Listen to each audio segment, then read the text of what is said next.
Hi, it's Katie from Nilch's Fashion Entrepreneur Report.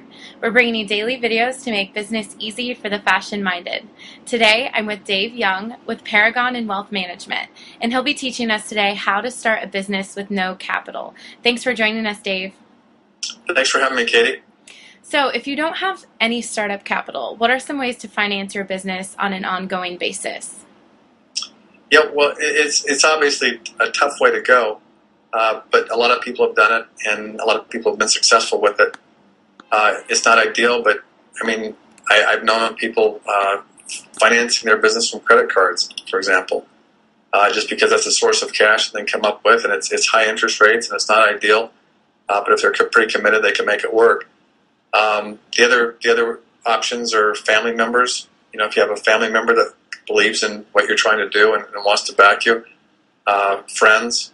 You know, if you've got a friend that or a grandparent that wants to help you take a shot, and then further, you can even go with like vendors and suppliers, people that you're going to be buying products from. You can open lines of credit, and that would give access to capital as well. Okay, and can you give us some examples of successful businesses that started with no capital, and if so, how they did it? Yeah, there's actually several. If you look at these micro loan companies, I don't know if you've heard of that, but they have them in third world countries, and essentially they'll get a loan for $50 from an investor. They'll take that $50, they'll go out and buy a bunch of beads, buy some string, put together really nice bracelets, sell them. And next thing they've now got $100. They can go buy more beads.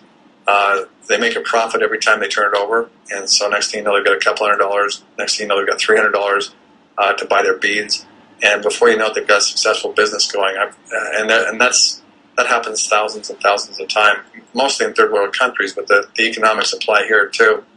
I knew a guy that opened up a series of drink stores that were highly successful. That he went on to franchise, and he did it with nothing but a credit card.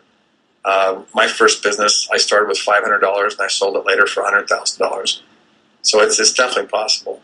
Right, those are great examples. So what are some mistakes to avoid if you don't have any front capital or financing?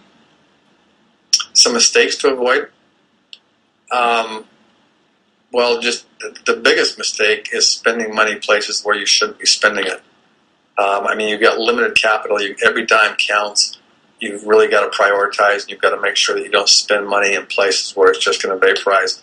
You should never spend money in the early stages unless you can see that money is essentially going to double or triple or quadruple some way. Okay, well, Dave, I appreciate you joining us and explaining how to start a business with no capital. And thanks, everyone, from Katie at Nilch's Fashion Entrepreneur Report.